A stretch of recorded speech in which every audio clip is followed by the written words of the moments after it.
European vehicles for 10 going on 11 years now. Engine replacements, floodwater or salvage vehicle repairs.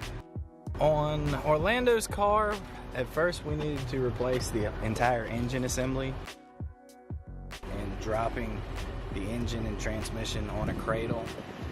Afterwards, we got the engine in there.